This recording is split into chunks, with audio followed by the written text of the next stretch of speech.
We're talking about kids. Kids are like yours and mine. Well, I'm damn sure they aren't my kids.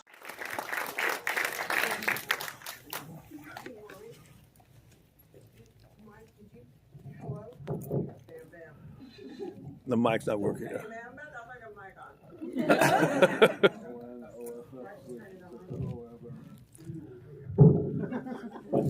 What a shaky mic. Did you say completely intolerable? Incomparable. Put the dude in the front here in the middle. Seat number 7. 1, 2, 3, 4, 5, 6. You. My daughter went online and she looked at the seats and she goes, "Who would pick the front row now?" And it's you. What's your name? What? William. William. William?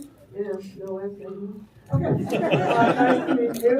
Thank you for coming, and thank you all for coming here this evening to see Suburbia. Haven't seen it myself in like 30 years. Well, it came out in VHS in like 1985, so that's almost 40 years ago. And they just they did a DCP 4K routine on it just a few years ago. So that's what we're showing here tonight. Oh, damn. This is really good. Oh, well, let me ask you this. How many people have seen this film before? All right. Thank you. How many people have seen it in a movie theater? No. All right. So, for the I did. 3 people who have never seen this film, we'll keep the plot down to a bare minimum, so we won't spoil it for you, but you know what you're Did getting. any of you guys go to that video screening last weekend? Just one dude? Now, what are you doing later, man?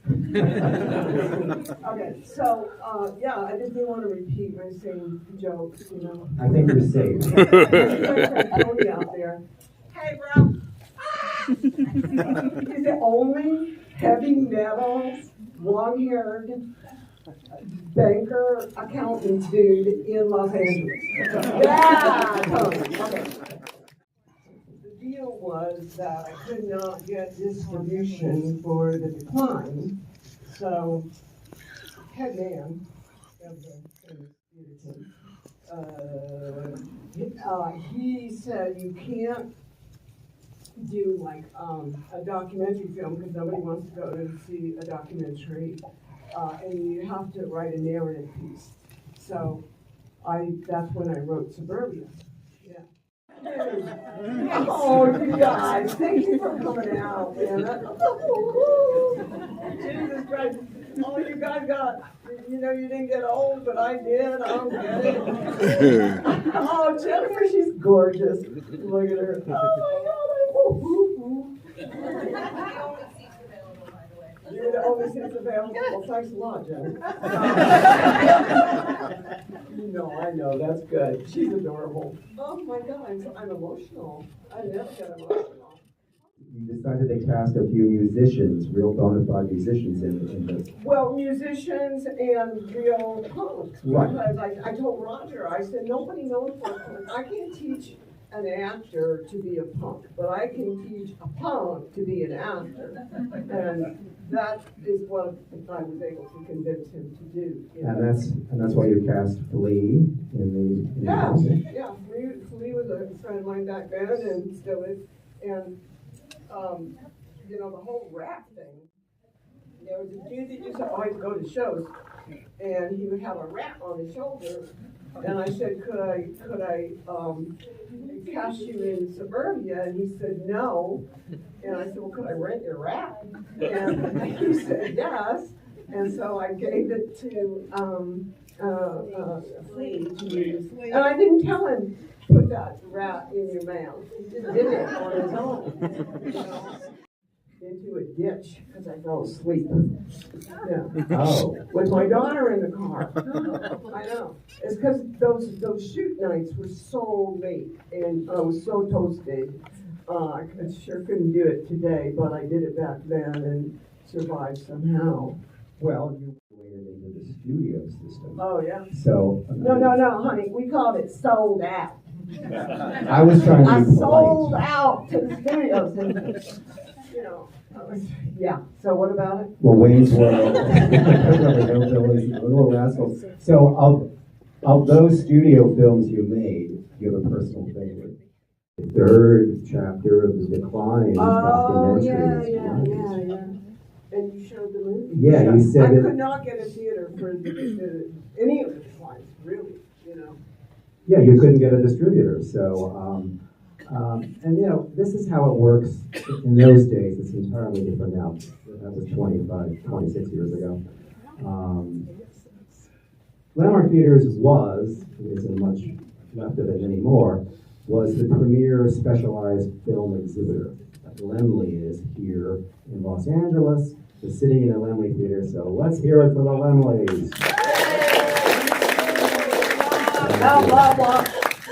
So as Specialized, we interacted directly with the production side, not just distribution side, because we did a film festival and you know all that.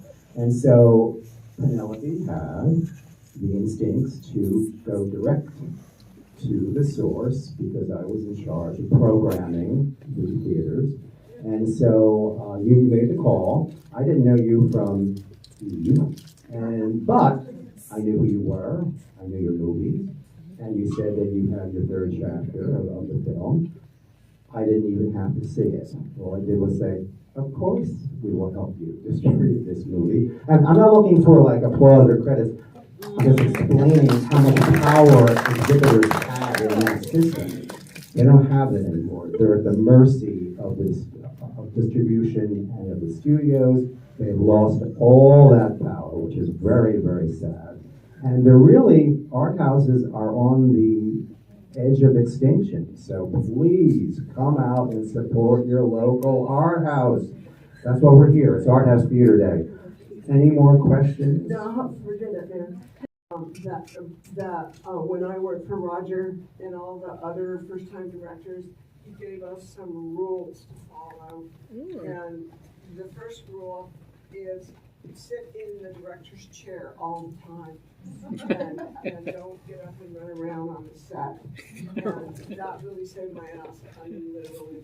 And so that was one. And he said, don't hesitate to ask the actors and take their good ideas. And then he said, use a dolly, pan, zoom, and occasionally a crane shot because he didn't want to pay for a crane that often. And then be sure to reverse the camera in the other direction when you've got everything covered on one side. See, all you film, how many people are filmmakers? Come on.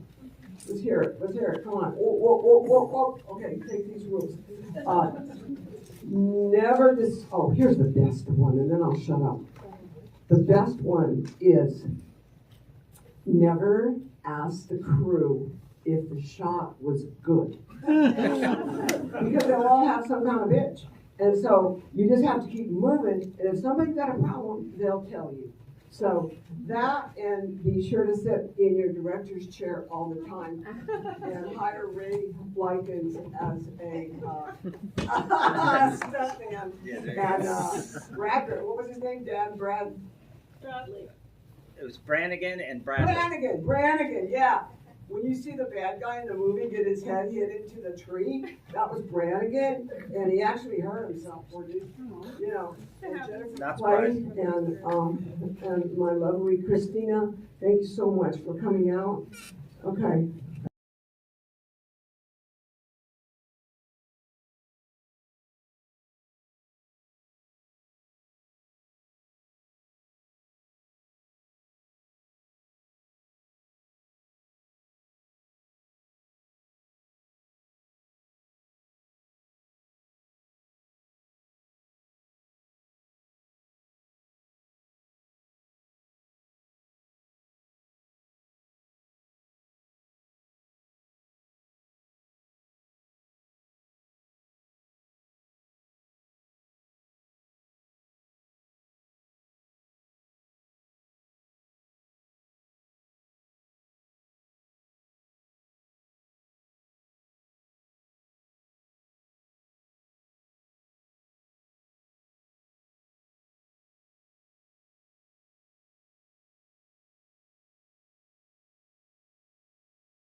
the kids from Suburbia. There's Jack, Wake up and smell the coffee, man. Sheila, Staff's too many scars already.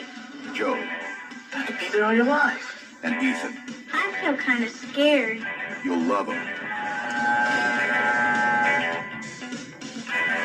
Or hate them. Metal rejects running wild in our street.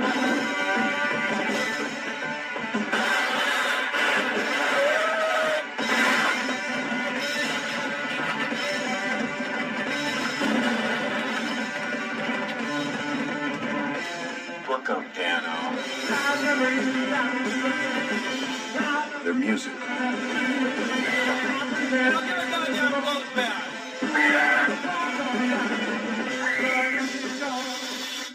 We're talking about kids. Kids are like yours and mine. Well, I'm damn sure they aren't my kids. Their home.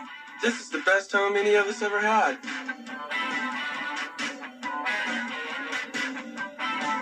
Besides, if we didn't have each other, we wouldn't have anything. And nobody's gonna take it away from them.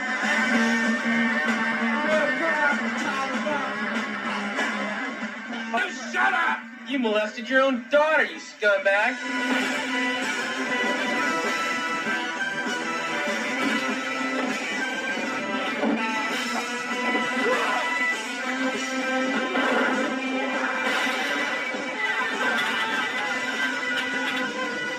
Hasta luego, shitface. A new movie about a new generation. Suburbia.